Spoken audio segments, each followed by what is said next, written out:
there's nothing new about any of this. Just you know, grin and bear it. That's all you can do. Grin and bear it. MashaAllah. Who else is on the call? I'm hoping for an open exchange today, man. I'm hoping we can kind of have some conversation and you know give the text some time to rest and just kind of have an informal exchange. That's what I'm hoping for. But there hasn't been a lot of bidirectional conversation over the course of the last month or so. So we'll see how people feel.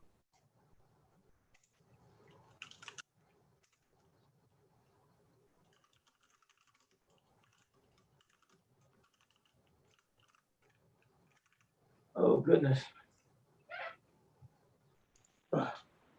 I guess I can just ask, do you have any tips on how to maximize the remaining days before Eid? Yeah, generally speaking, like the month of Ramadan, these are good. These are excellent times for prayer. Excellent times for fasting. Excellent times for charity. Excellent times for reading scripture. Excellent times for night prayers. Excellent times for community service. Excellent times for silatul arham, or reaching out to your relatives and loved ones that maybe you haven't spoken to since Ramadan. you know, Excellent time. Good. When you think about non-obligatory, good deeds, things that you're not mandated to do, you're not required to do.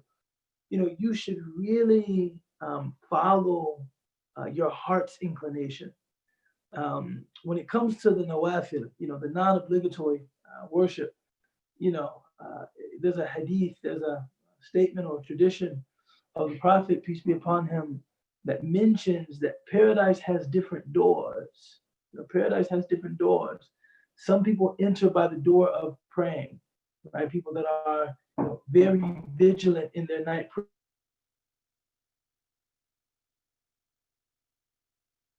What? What's that? I'll tell you this one. What do you want to tell me? Why do we have to all teachers come to our house? Because we have private tutors for you, because we missed some school, so we have to have many teachers come home to the house. Oh. But that's a good thing. Now, so my kids have private tutors now. And I don't know how much they like it. They have private tutor in social studies, private tutor in math and reading, and of course we want to get them a private tutor for their Quran, which should of course be me, but it's just very hectic, very busy, and I find that my patience is. I think my kids when I'm teaching them, they just do whatever they want. So we have to bring someone else in. Inshallah, we'll see how it goes, inshallah. But yeah, some people enter, back to this idea of how to maximize this time. Some people enter by, the door of good character. Some people enter by, the door of fasting. So all of those are good deeds. And however you might feel in terms of the direction that you are inclined toward, in terms of prayer, fasting, or reading from the Quran, or praying at night, etc. Then, of course, all of those are open to you. I've been thinking myself, and a lot of my teachers have been talking about this being a moment in which very few people are actually making Hajj. So, this might be a time for all of us to kind of revisit the lessons of Hajj. To think about what you know, fortifying messages, you know, spiritually are conveyed, you know, in Hajj. This idea, you know, circumambulating the Kaaba, being representative of, or the Kaaba itself being representative of, you know, having an orientation, having a direction, right? There's something that I'm facing, you know, in prayer, circumambulating the Kaaba or making tawaf, being representative of, you know, proceeding in life with your faith at the center, and things of that, you know, things of that nature. Those are all, you know, good things to do. And may Allah, you know, facilitate our attempt to do good deeds, inshallah.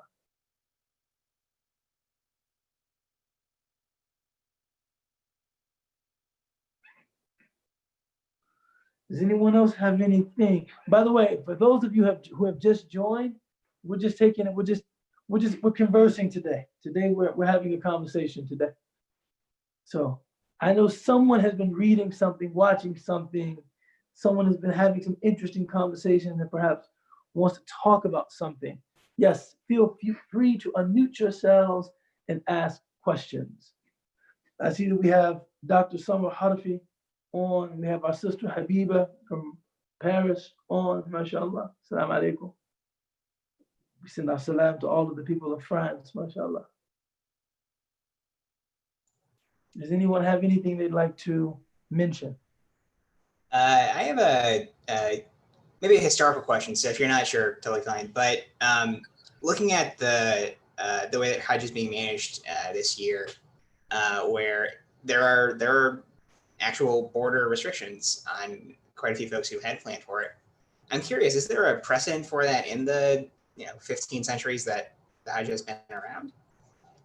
I'm not sure. I mean, if there is, I would assume that it was related to war, but I don't know of any suspension of Hajj activities due to pandemic or pestilence or plague, in the history of the Hajj. But I mean, that's just what I know. I actually, I'm surprised that I haven't researched this topic.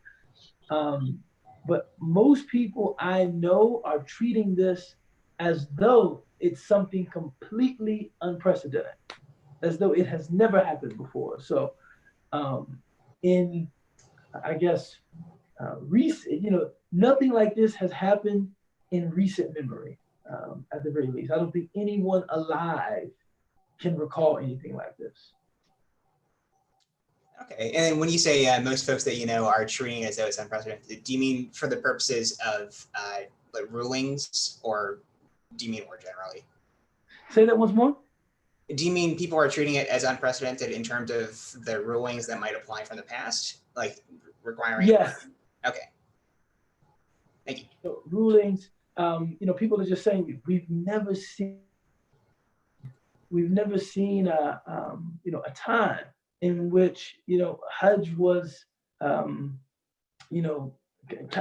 Hajj isn't completely suspended. I mean, so some people, some local folks are able to make Hajj, but no one from outside KSA is making Hajj this year, and many people are saying that this has never happened before. This is unprecedented. But I would be surprised if nothing like this had ever happened before. I would be very surprised. But maybe it's just something we need to research. Sure. Thank you. You're welcome.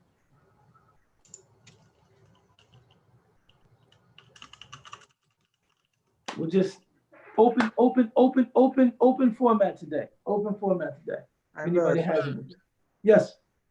Is there a hadith? I remember hearing somewhere that there was a hadith to the effect of how God had set angels guarding Mecca and Medina until the day of judgment, and that those angels will stand there and protect those cities until then, inshallah. But when I was just reading into some Islamic history, I saw that Mecca has been attacked and invaded several times, including once by an Israeli sect that I don't remember if they attacked the Hajj or not, but they stole the black stone for a while that had to be ransomed. So what does that mean in the context of that end of times hadith about the angels standing guard around Mecca, that the Kaaba was able to be attacked and eventually ransacked? It's interesting. I mean, whenever I hear any, mostly what I hear about are like,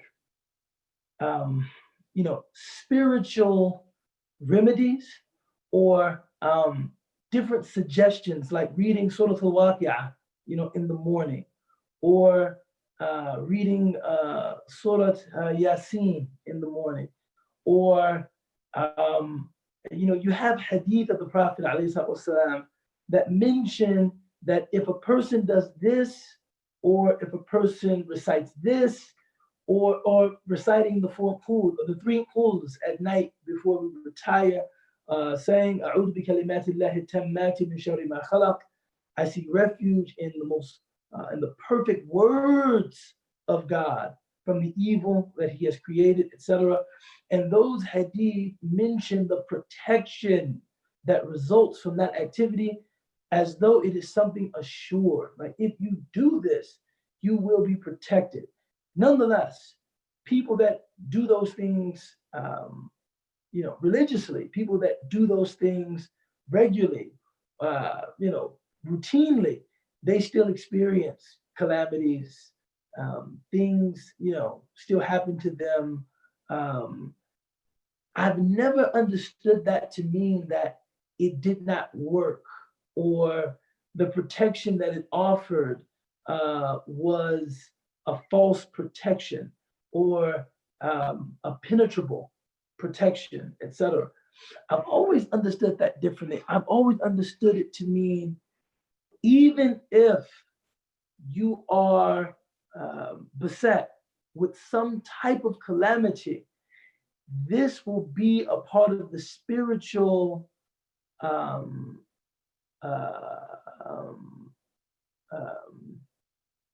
what's the word I'm looking?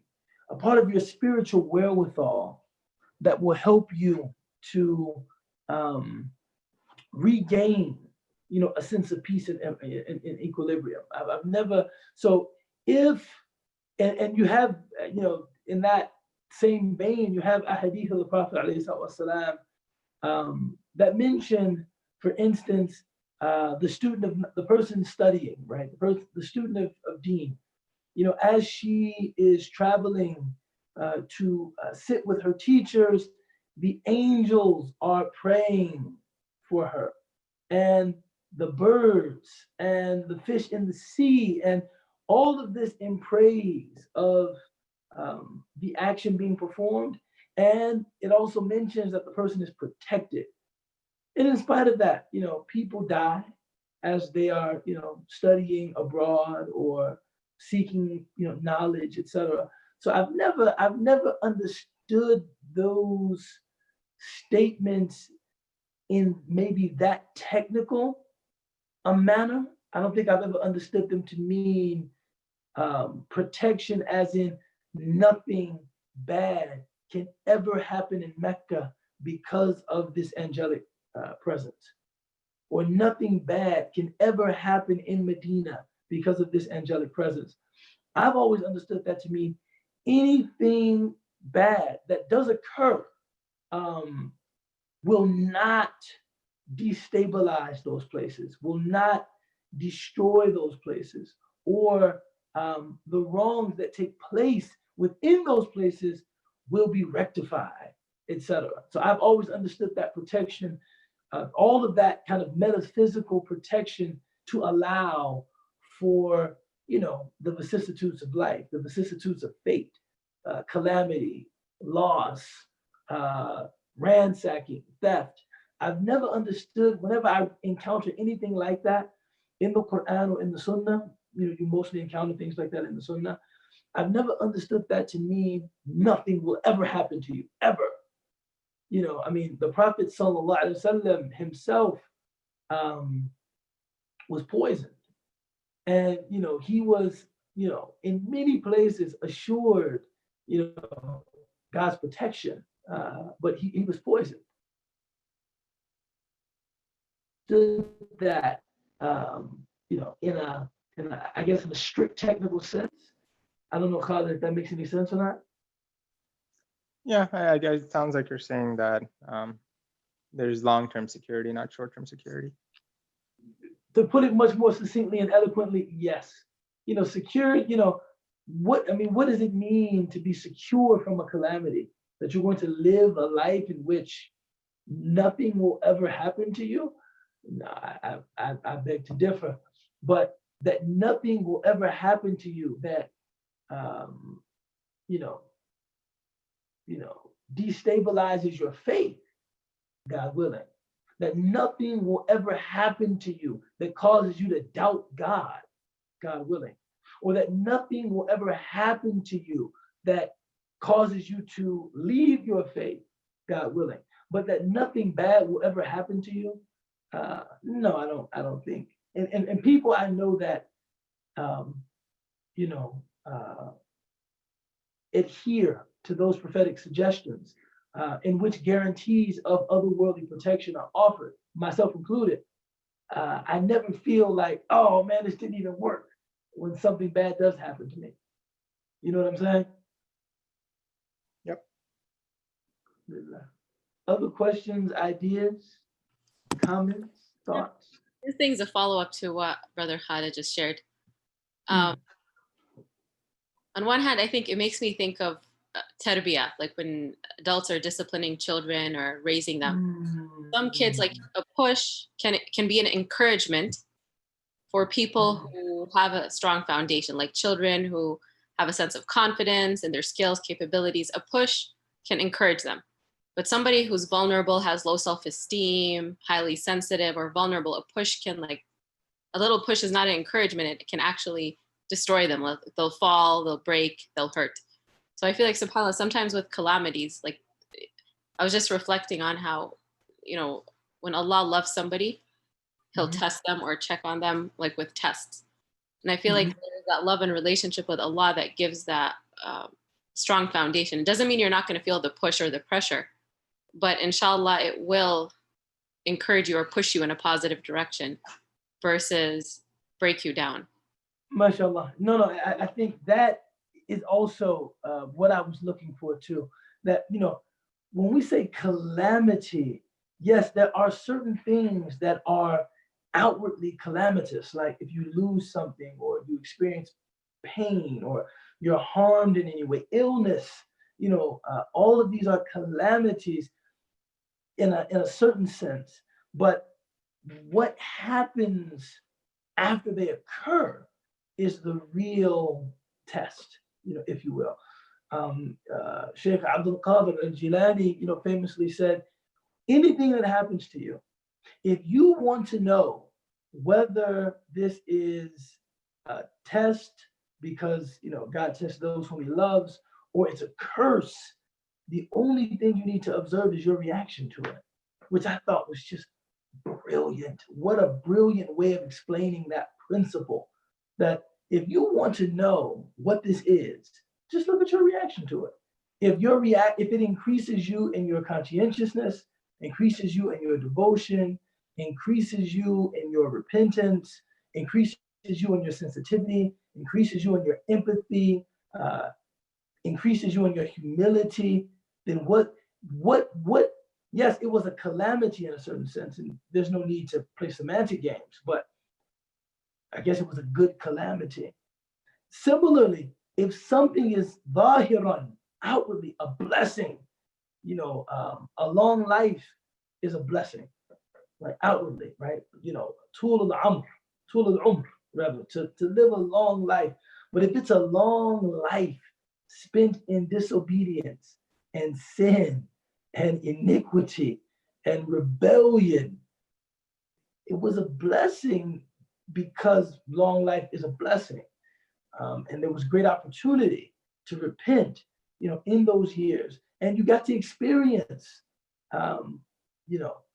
people that get old in the world experience the world in ways that people who do not. So it was a blessing, but in terms of what resulted from it, how much of a blessing was it? Money is a blessing. Children are a blessing. And man will balloon zinatul hayat dunya. wealth and children, these are the things that beautify the life of this world, right? Money is a blessing, children are a blessing. But if you are given money and that money increases you in arrogance, increases you in haughtiness, increases you in distance from God, in what way was it really a blessing? How? What blessing? How? So I think whenever I hear those, metaphysical, prescriptions for protection, I'm always thinking about the long-term protection. This will protect me in the short term, perhaps, in the long term, definitely. So that if something does happen, that push happens, and my reaction to it is still one of faithful commitment, then I understand that calamity to have been something good for me, ultimately, if that makes any sense. But you and Khalid both put it much more eloquently and much more plainly than I ever could with my verbosity. So forgive me, mashallah. No, mashallah, you're researching definitions as you're mashallah. Yeah. If I just have a small follow-up to that. Connecting the calamities to people's personalities. So, mashallah, alhamdulillah, I have like a bunch of nephews and nieces, and everybody's like a very different personality. And I realized like one of my nephews is into engineering, and mashallah, he's like brilliant, but he struggles with things that are not concrete, or things need to fit into an equation spiritually. Like, this happened, I did this needs to happen, this needs to be the outcome. This person did something bad, this is supposed to happen, I need to give a punishment, and struggles to sit with that. So my question is, to what extent is this considered like a lack of faith, or is it just a struggle, like his own jihad in that spiritual understanding? Because another, like his sibling, could have a different personality where that's not even a struggle for him, because his personality is not as inflexible, or the way he analyzes things, it's not like an equation, concrete equation where.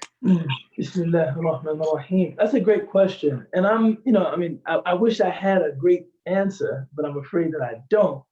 But the first thing that comes to my mind is, all of us are struggling to find a certain balance. And, I like to say that for most people, we're all kind of tragically heroic in that our strengths are our weaknesses. That's I've settled on that your strengths are your weaknesses. So people that are very analytical, very data driven, very people that appreciate empiricism, appreciate precision, really esteem accuracy. That's a strength. I mean, if you think about, like you say, the personality of an engineer or a scientist, just that kind of turn of mind, right? On the other hand, when we venture into realms that are a bit more gray, emotions, spirituality, relationships, that same strength can become a weakness. Do you understand what I'm saying? It's like, it's really good here, but it's not so good here. And the same is true on the other end of that equation. So if someone they have the turn of mind and the soul of a poet, right? Every interaction, every moment is filled with either nostalgia or romance or deep significance and deep meaning. And they're in that place when it's time to put all of that aside and just be factual, right? And I'm not only thinking about like engineers and scientists, even a juror, someone that is reviewing a court case. This is not the time to think in these very abstract ways. This is we're analyzing the facts of this case. Did this happen or did it happen? In terms of all of the emotions and the feelings, and a person says, well, actually, everybody that commits an act of violence is trying to seek justice. That's the only reason that anyone behaves violently, because they are pursuing their own, perhaps contorted aim of justice. So what does it? We don't need that. That's great for kind of an abstract thinker, a theoretician, a logician, but we just want to analyze the facts of this case. Did it happen or didn't it happen? So in the case of that person that thinks very abstractly, on the one hand, like say emotional intelligence, that might come much more easily to that person. But when we need fact-based reasoning, right? Something shorn of all of the frilly bits and straight down to it, that becomes a weakness, right? So I think all of us are searching for a kind of balance. And subhanAllah, I think for me, and this is just my read of the seerah of the Prophet ﷺ, is that the Prophet appears to be a person that has all of these various polarities in check, that he's always hovering somewhere in the middle, and you can see different instances and different vignettes from his seerah in which he's, you see fact-based, empirical reasoning. You also see emotional intelligence. You see jamali characteristics, being approachable, being accessible, being easygoing. But then you also see haiba, reverence, or to be awe-inspiring, to have gravitas is the definition we settled on, all at the same time. And so I think that one of the dimensions of Allah's being Rabb, right? When we think about tarbiyah, it literally means to rear someone or to grow something, right? Tarbiyah, the synonym is tanshiyah, to grow something, to cultivate something. One of the ways that Allah subhanahu wa ta'ala cultivates us is forcing us to work on those things that don't come as easily to us, but are legitimate aspects of the sunnah of the Prophet. So if I'm a person that, a kind of fact-based, empirical, reasoning comes very naturally to me. Emotions and emotional intelligence and sentiment and romance, those things might not come as easily. And if Allah subhanahu wa ta'ala wants to further my development, then he puts me in situations where I have to use some of those things, some of those aspects of the sunnah that don't occur to me naturally. Or in my case, Allah decrees that you will marry someone that has everything that you don't. Alhamdulillah.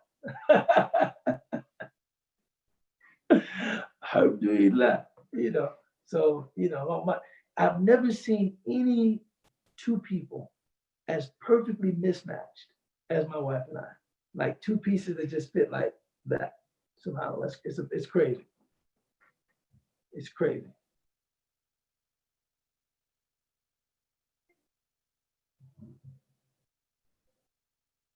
So I don't know if that answered the question or not. Yeah, no, absolutely. And it made me also reflect on, related to Hajj, how you might have mentioned it before I joined, but somebody once said how like in the Kaaba is the only place where people can be praying opposing to each other, but oriented to the same thing.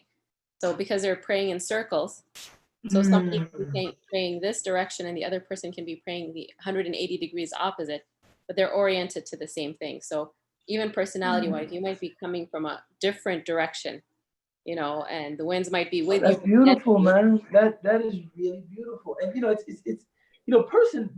I am into the mystery of personality, because being the father of 3 children, all of my children are different. Now, my eldest daughter, her mom passed away. She's much older. Allah yarhamuha. She's much older than her siblings. She has experiences that they haven't, had. She lived in Egypt for about 4 years, about 3.5 years. There's just a lot there that I can see that her personality was shaped and formed by a completely different set of experiences than my youngest two. My youngest two, however, very close in age. I would assume pretty similar in terms of how they experience our family life, and yet their personalities are almost entirely different. And it's just like, subhanAllah, I think people who reduce personality to just the product of socialization, I think there's something much deeper than that. I think it's much deeper than just socialization, because even two people that are socialized in relatively similar manners, they can have completely different personalities. You know what I'm saying? Yeah, subhanAllah, true. It's really phenomenal. And I think for me as a father, it's always this reminder that, my children have their own unique and independent destiny.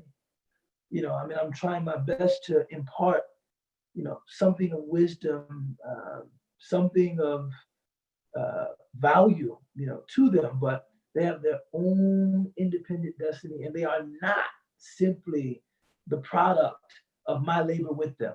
No, I know that isn't true. I know that isn't true. So you just pray to Allah subhanahu wa ta'ala for the best. you know what I'm saying?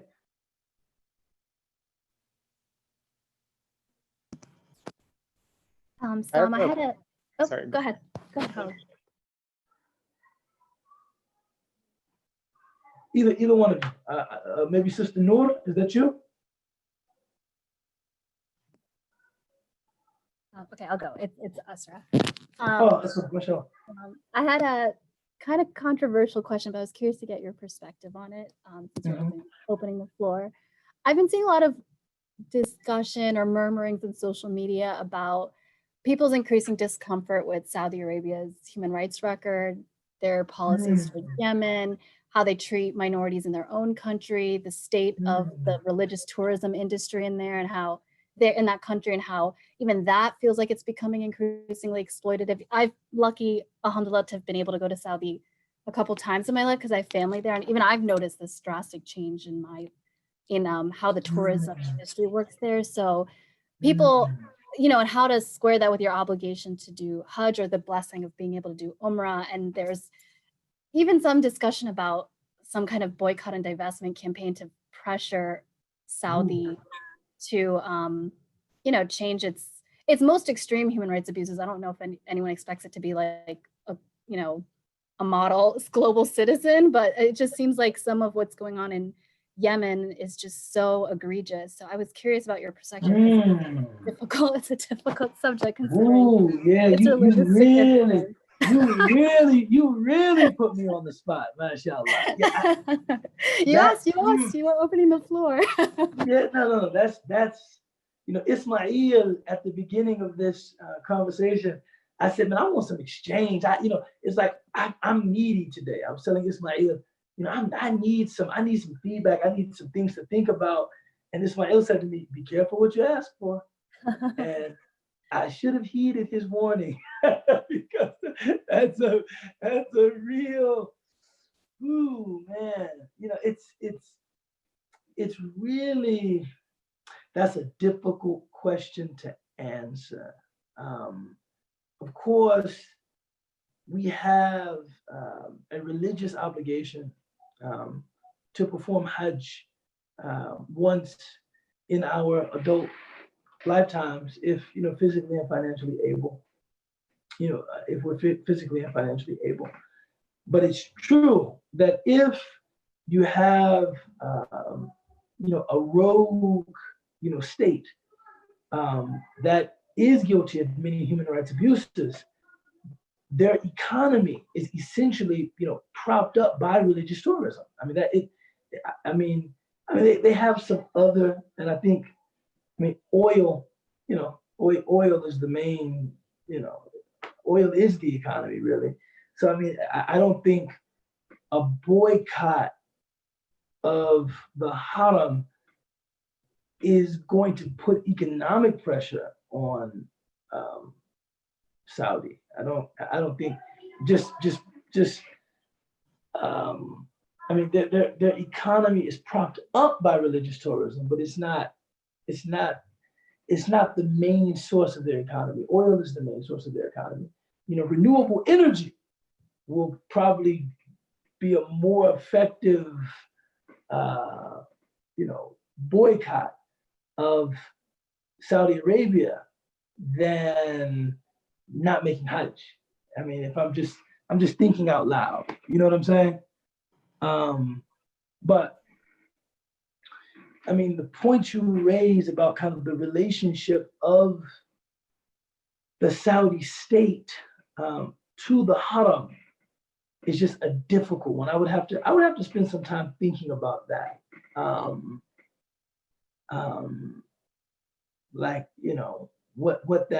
What that means, some kind of, boycott, divest, sanction campaign that would include not making Hajj. Would there be any religious validity to that? Yeah, and I think that, again, I've seen very limited discussions. Not like there's there's not a campaign that I know of, but some people are also saying the same as you just said, which is they don't know how economically viable like a boycott, divestment from the outside situation would be, or a sanction situation would be. But as a moral, like conscientious stance, some people seem to be entertaining that idea. And yeah, but I think what makes me uncomfortable with that is if it's not the economic benefit that they enjoy, because the Haramain are within their borders, then I would. If it's not, then I don't really see. It's almost like,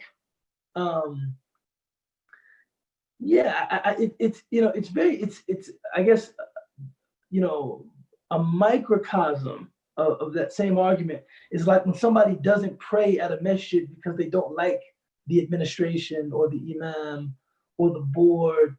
It's always like, well, al masajid lillah. It's not, now if I don't like this person, I might not listen to their khutbah. Like I might decide, I don't care for this person. I don't enjoy their speeches, and I will not, listen to their class. But I will wait outside the masjid, and I will enter when the iqamah is called, just to make the 2 rak'ah of Jum'ah, because I just listening to the person agitates me. Even something like that, I said, okay, but like the masjid, it's not. The masjid doesn't belong to the imam. You know what I'm saying? The masjid doesn't belong to the board or the administration of the masjid. The masjid belongs to Allah.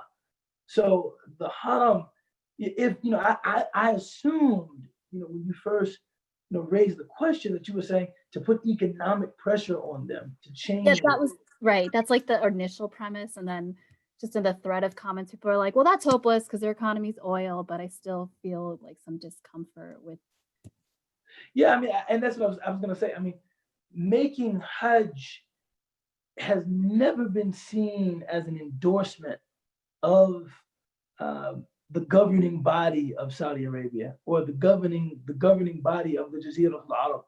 In fact, historically, now I don't know how this would, with a state as willing to use draconian measures to repress dissent as Saudi is, I'm not saying this would go over well, but historically, people that wanted to, raise the flag of dissent, they often did so at Hajj. That's when they wanted to raise a flag, and they wanted to, talk to the kind of the global Muslim community about the illegitimacy of whatever body was ruling over Mecca and Medina, they would do so at Hajj.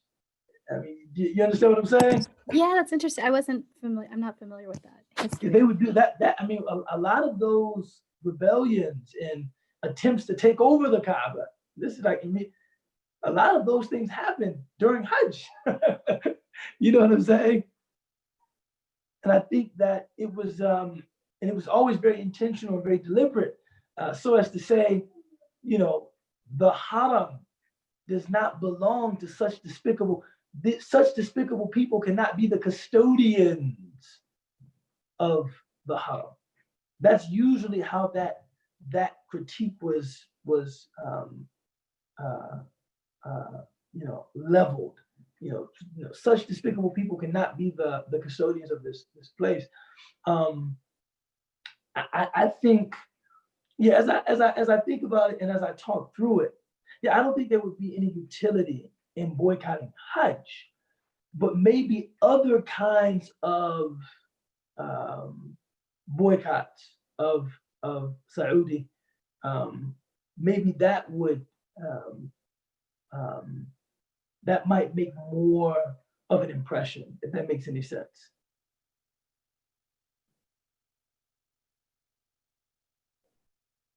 Yeah, I think that's my position, but I have to think about it more. What does anybody else think?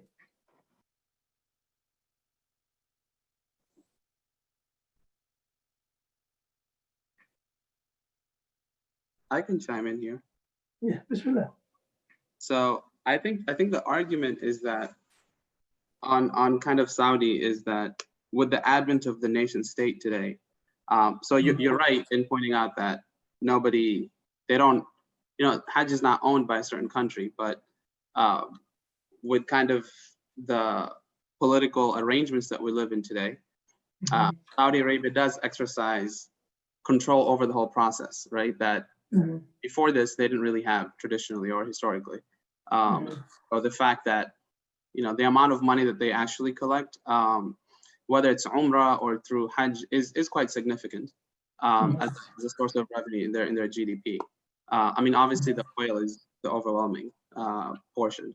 So I think the argument there is that, I've heard this. I think the Mufti of Libya in 2019 actually came out and said this. And basically gave a fatwa saying that folks should not go to Hajj or Umrah. And I don't know I think he might have qualified it with those who have especially gone. So he said, if people have already done Hajj and you've fulfilled your obligation, then, going for Umrah is actually kind of contributing more to harm than good, right? The good that you're getting from the spiritual good that you're deriving from it is outweighed by the harm that you would be kind of contributing to, given their role, especially in the region and in Yemen specifically. So I think that's the argument of the other side. So yeah, no, I'd be interested in looking at that, man. I haven't done much research myself, but I mean, the Mufti of Libya, if that was the position that he articulated in the way that you articulated it, he sounds like a very conscientious man, and there's nothing immediately objectionable about that. Saying, especially if you've already made Hajj, the additional spiritual good that you seek to attain thereby might be negated by what you're contributing to in terms of the nefarious action of Saudi in the region. So yeah, I mean, I think it's an argument that can be countenanced, and I can also think of counter arguments as well. But no, so it's something to think about. Yeah, thank you, Asra. SubhanAllah. Does anyone have anything else, a follow up, or thinking about something? Maybe want to change the direction of the conversation, maybe shift the direction of the conversation?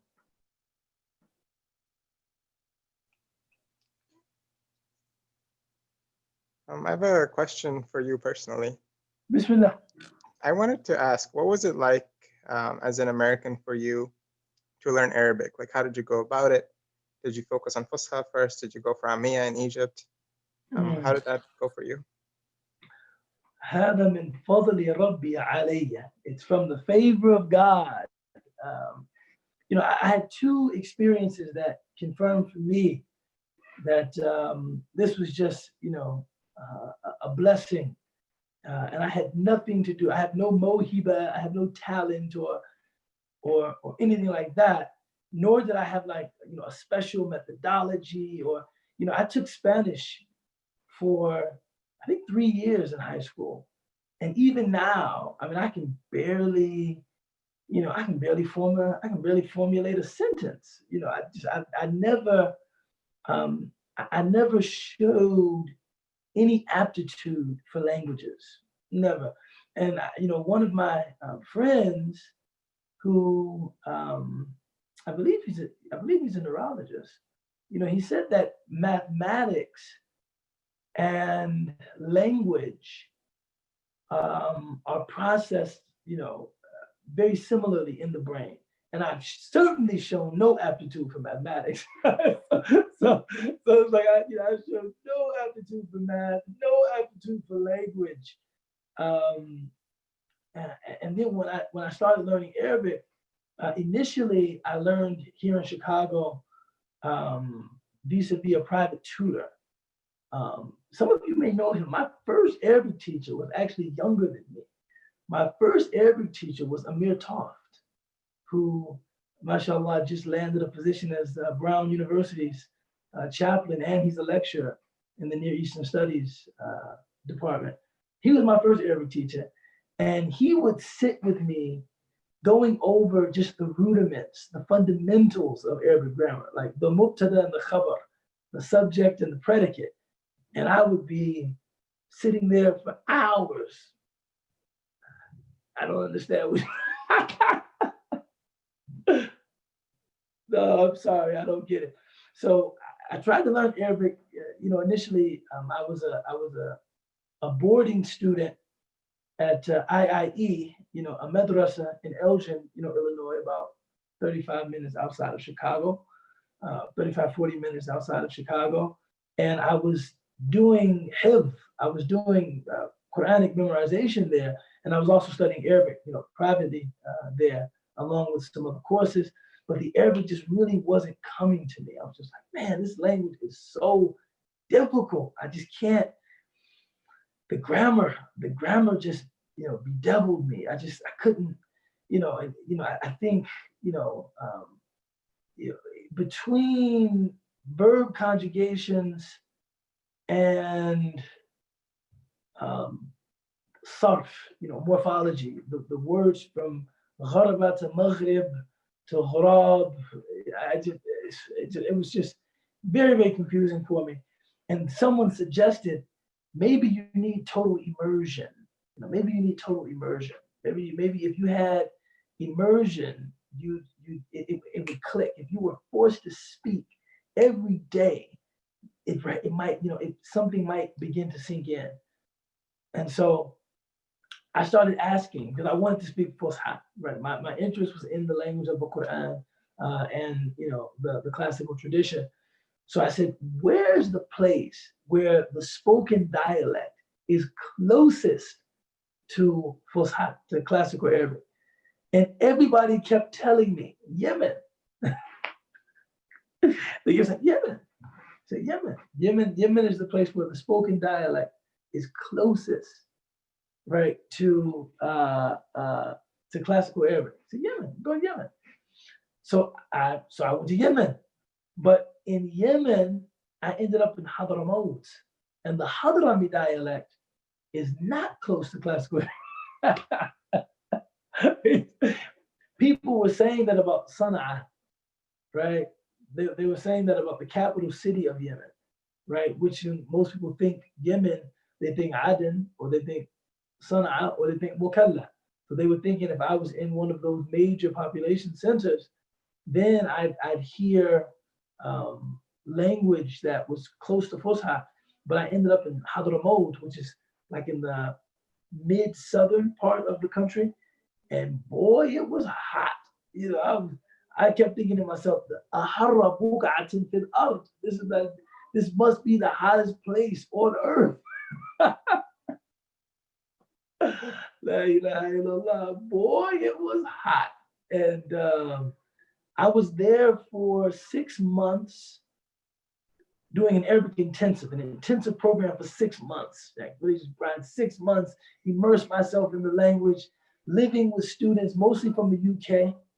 And all of us were committed to speaking classical Arabic all the time. I had 3 teachers. One second here. Get quiet here. I had 3 teachers. All of my teachers were Sudanese, and they spoke Arabic beautifully. Their Arabic was almost poetic. You know, I mean, sometimes they would, just teaching us, they would just, launch into, metered poetry. I mean, it was really an amazing experience, but they did not speak English at all. Now, when I looked up this ma'had, this language institute, I guess I forgot to ask, a very important question. I guess I forgot to ask, do the teachers speak English? No one spoke any English. So it was good because it forced me to speak Arabic, but it was frustrating because concepts that I wanted to understand better, there was no one who could explain those to me in English, right? The students could, but they didn't understand them any better than I did. And so I did that program for like 7 months. I was in Hadramaut, I was in Yemen. Then I got back to Chicago. I got back to Chicago in 2006.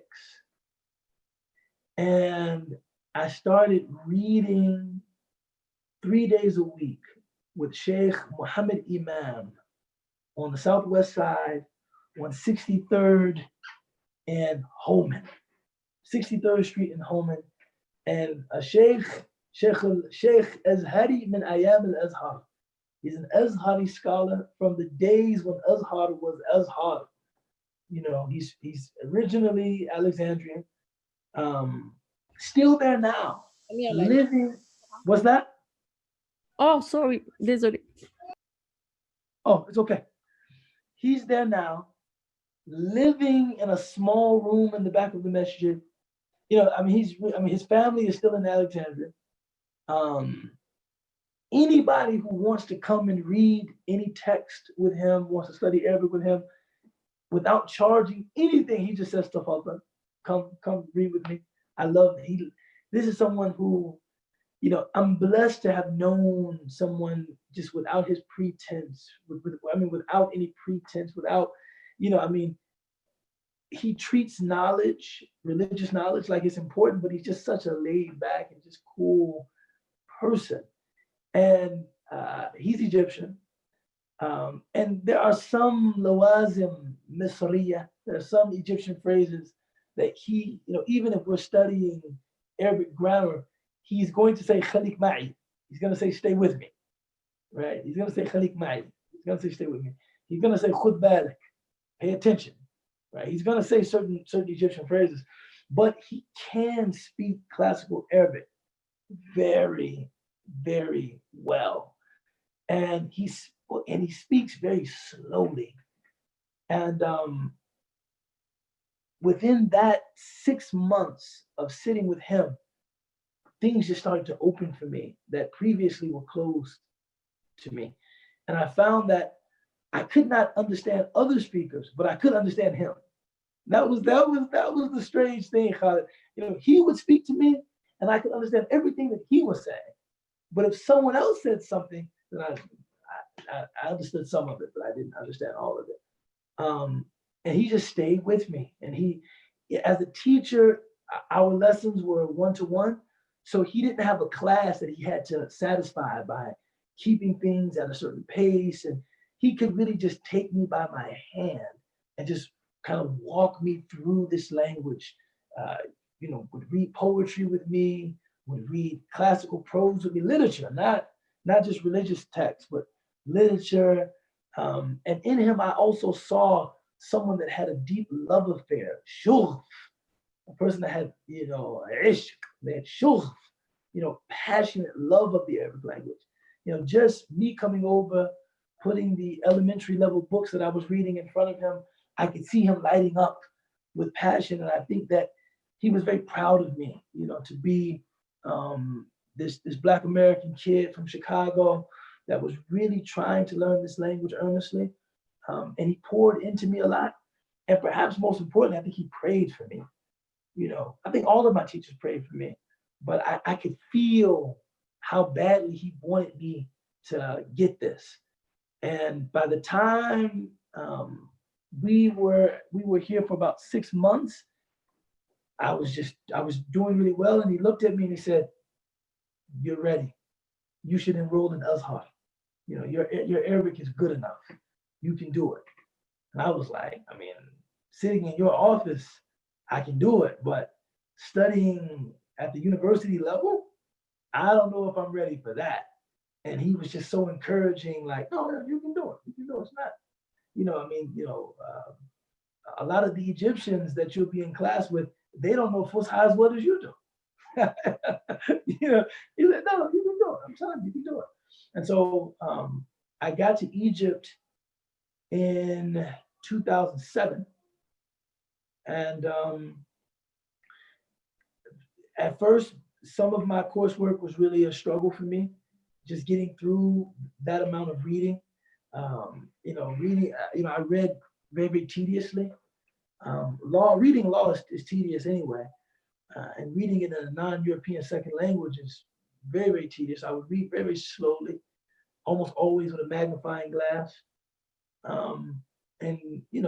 But toward my fourth year, I had really gained, a lot of proficiency and comfortability with the language, so much so that I started to dream in Arabic. That's when I knew, like, man, subhanAllah, that's when I was like living in Egypt. I was studying in Azhar. I could express myself. At that time, I could express myself in Arabic almost like I'm expressing myself now in English with just about that amount of ease. Just, it was just so easy.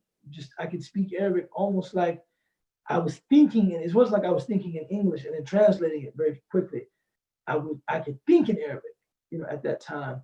And then I graduated in 2012, and my language has really, really gone low. It's really limited now to mostly religious text, the Quran, of course, the Sirah, books of fiqh.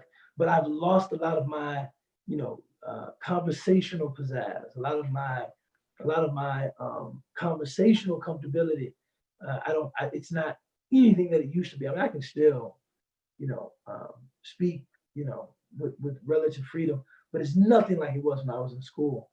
That's something that I'm really sad about, actually. But it's tough, I don't speak Arabic as often as I would like to.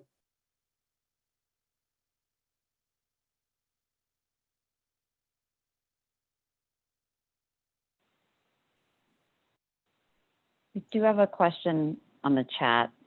Yes. So on the topic of potentially questionable political positions, curious to hear your position about Turkey's move with the Hagia Sophia. Yeah, the Hagia Sophia, that's another really tough situation.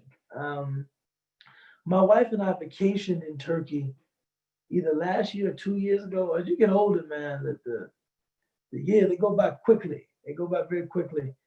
And, even then, you heard some murmurings about, this is about to be converted from a museum to a masjid. Because when we visited, it was a museum.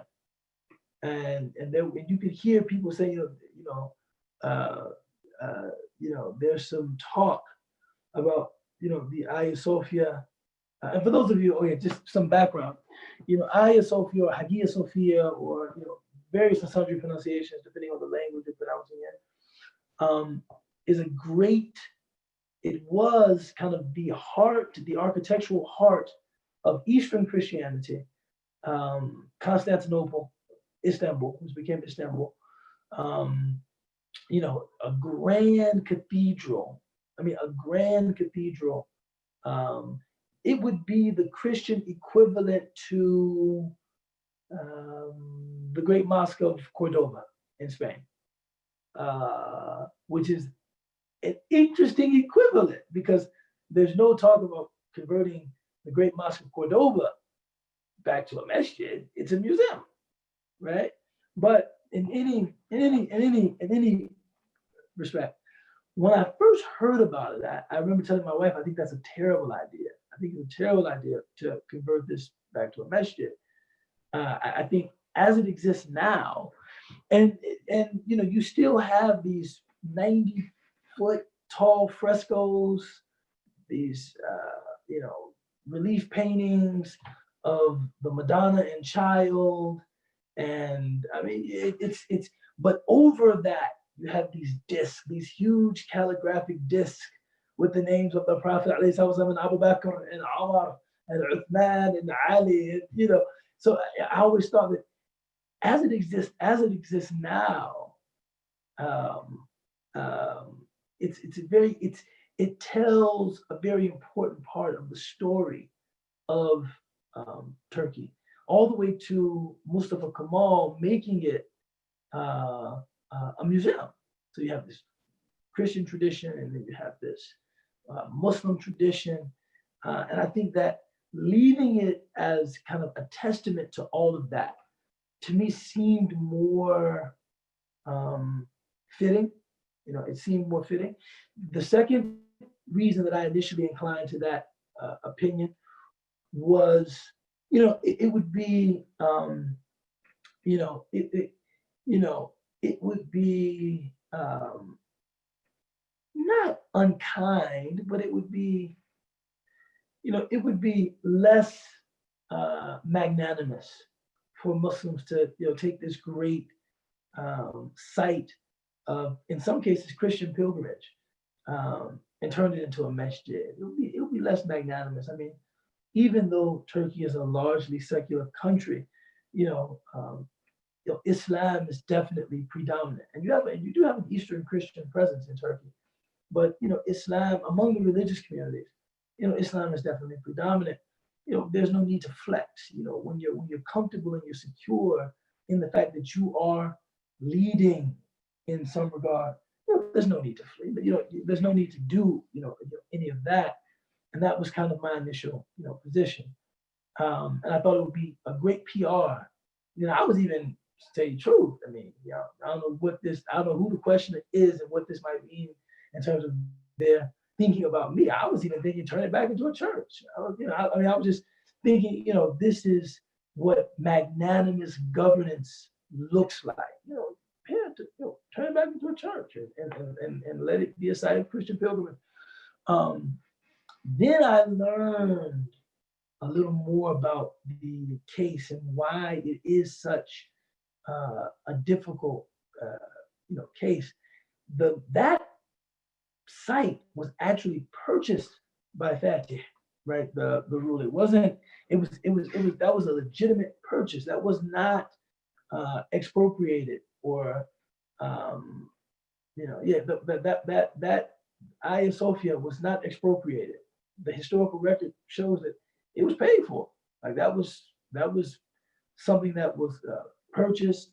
The legal documents of the, you know, bill of sale are all on file. So there was a person that received you know, money for the purchase of that place, and Fatih endowed it as a masjid. This is just by law. You know, he endowed it as a masjid, and it was only Ataturk that decided to turn it back into turn it into a museum. So the other side of the argument says no. Actually, the true and endowments that kind of what we call in Arabic technique or kind of usurpation of private, private property by government. They say that in and of itself was illegal. Like what Ataturk did was turning it into a museum. That was against the law. So the only thing we're doing is rededicating the site to what its real legal status is supposed to be. And so I kind of understand that argument. And then I think also, consistent with that argument is, people that feel like, look, if we decide to do something in a spirit of magnanimity, then we should be given the choice to do something in a spirit of magnanimity. But it starts with what the actual legal status of the site is, that it was endowed as a masjid. It was purchased with money, and it was endowed as a masjid. That is its legal status. If through some other means, I don't really know how, but that status changes, and out of a spirit of magnanimity, the relevant parties decide, well, it should be a church or it should be a museum, then we want to be able to do that not as the result of international pressure that people are exerting in an attempt to control internal affairs in Turkey. Because, let's face it, not saying that our moral standard is dictated by anyone else, but there is pressure within the United States to remove Confederate monuments. If there was pressure from Greece to remove Confederate monuments, or pressure from Mexico to remove Confederate monuments, I'm not sure that the United States would the relevant government authorities within the United States would lend much credence to those objections. I'm not sure that would mean much. So I think you have those kind of elements. Now, my own personal position, I would love to see whatever legal maneuvering, structuring, remaneuvering that could allow that to remain a site of interreligious visitation and maybe even Christian pilgrimage. I think there's no shortage of historic Muslim sites in the old city. It's right. It literally sits adjacent to the Blue Mosque, right? So there's no shortage of important Islamic historical sites in Turkey. And if it could be seen as an expression of goodwill from a ruling body that is ostensibly very committed to Islam, I think that might be good PR for Muslims. I think we need to, especially now when I think leadership globally is being questioned, being deemed illegitimate, to actually show magnanimous and other serving leadership would really reflect positively on Islam and Muslims. But I don't think that should be the outcome of outside pressure, because I know if we started applying outside pressure about, say, the Great Mosque of Cordoba being converted back into a masjid from a museum, I don't think that would mean anything to the Spanish government. In fact, I can almost assure you that it wouldn't. So I don't know, does anyone else have ideas?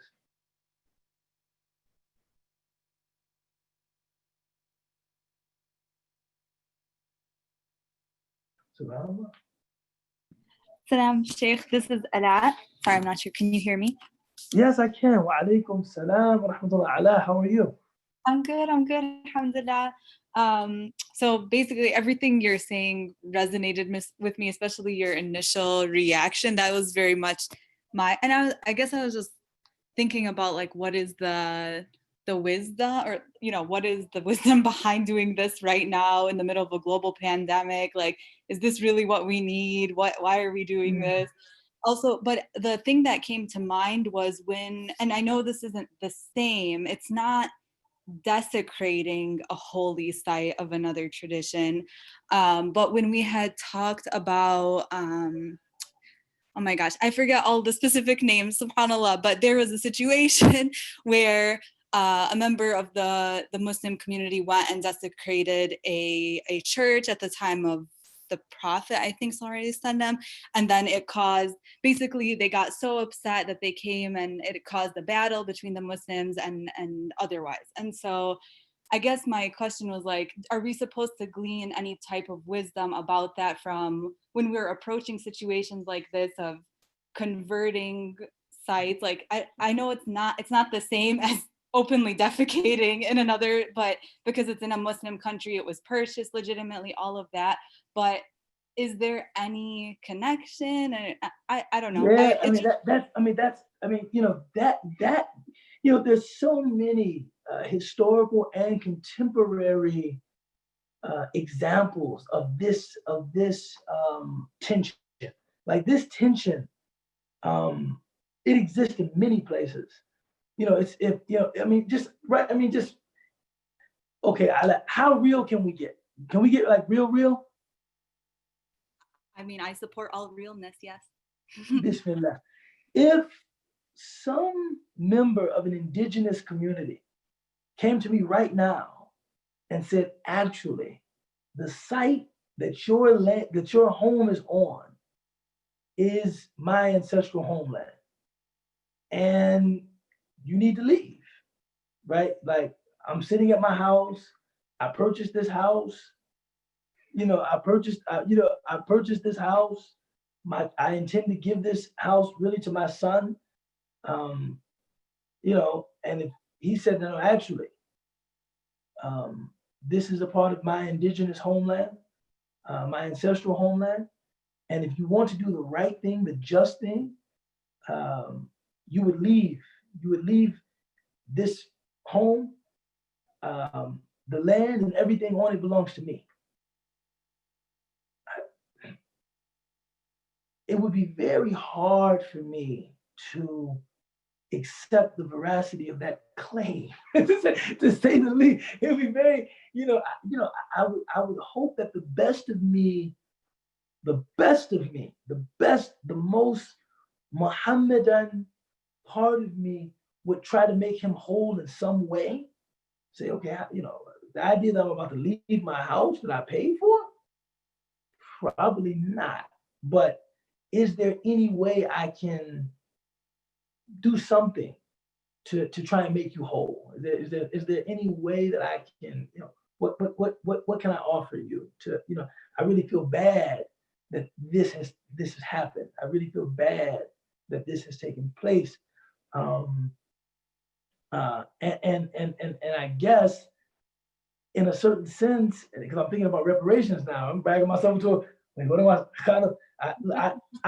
I can feel the question rolling off the lips of Khalid Aziz. But it's like, okay, wait, hold on, it's like, wait, hold on. Khalid, you did hear me say, I want to make you whole in some way.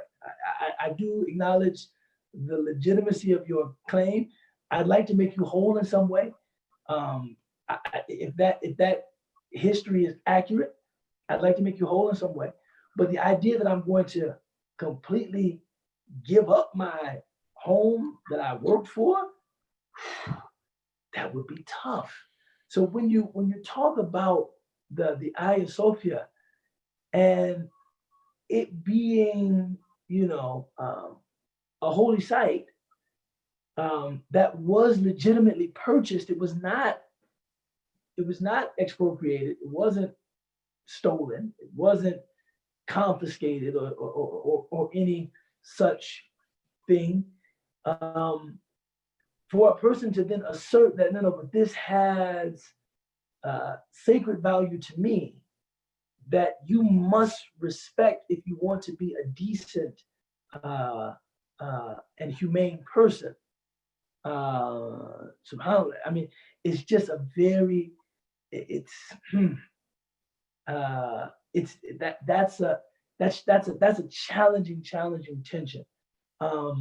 Again, because I feel now to the point of Turkey, and this is where I think me and you see this similarly.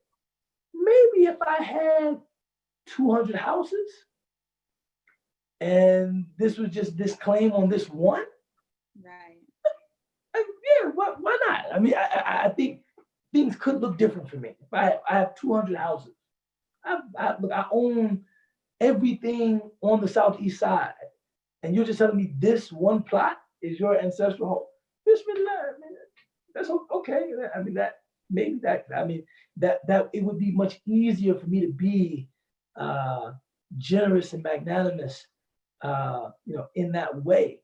But and so I think I don't see why Turkey would. I mean, I think for Turkey to do this, I mean, I don't see the need. Like, why I don't see the. You know what I'm saying? I don't. What's the need of this? What's the need of this being a masjid? I don't know. I mean, there's no shortage of places to pray. Right. You know what I'm saying? Right? There's no shortage of places to pray in Turkey, and if it would make our neighbors, in Greece and Armenia and Georgia, places where Eastern Christianity is very strong, it would make our neighbors feel good, and it would boost tourism. Well, I mean, part of me feels like, why not? But I am convinced by arguments which state, we can't do that, right? This was a legally purchased and then endowed in perpetuity site by Fatih, and we can't break the law in that way. And the arguments that state we're not going to be pushed around by people outside of our country, because no self-respecting nation is pushed around by people outside their country. And to that point, they say, see what would happen if Muslims tried to do that with, masajid in, old traditional mosque in Spain or even Sicily. It must see what would happen. No, it makes sense. Jazakallah khair. Right, alhamdulillah. But I'm with you. I'm with you. I certainly would like to see that. I'm with you. Alhamdulillah. So we'll take one more. And by the way, just want to, I was telling somebody the other day about how much I love this class. I don't know if we're ever going to get back into space, right? But I would certainly like to. I would love to be with this group again. We do meet on site at Tetlif on Tuesdays at 7:30. There's usually ample space. Temperatures are taken. 6 feet of distance is maintained. If some of you could just come there, even, I would be very, very happy to see you. When guys get all vulnerable like that, it's really serious. When guys get vulnerable like that, it's really serious. But I would very much like to see you guys. Any of you that could make it. The second thing is, right now at 7:00, I'm doing a session with Islamic Relief about emergency aid in Yemen. If any of you want to tune into that, I'm sure you can find the link and tune in. I was telling someone that, this class actually sponsored orphans in the name of my family, and no one has ever given me a gift, so meaningful and so beautiful. So, this would be an attempt to engage, similar kinds of, efforts, inshallah, if you want to tune in. That's Islamic Relief. So I'm going to get over there now, inshallah. I think they're expecting me just a little early for some AV tests, but it is always enjoyable to talk to this group. I hope that we continue doing this at the very least, via satellite or, via Zoom. And I hope that sooner than later we'll be back, experiencing good old-fashioned co-presence, inshallah. بسم الله الرحمن الرحيم والعصر إن الإنسان لفي خسر إلا الذين آمنوا وعملوا الصالحات وتواصوا بالحق وتواصوا بالصبر آمين يا رب العالمين.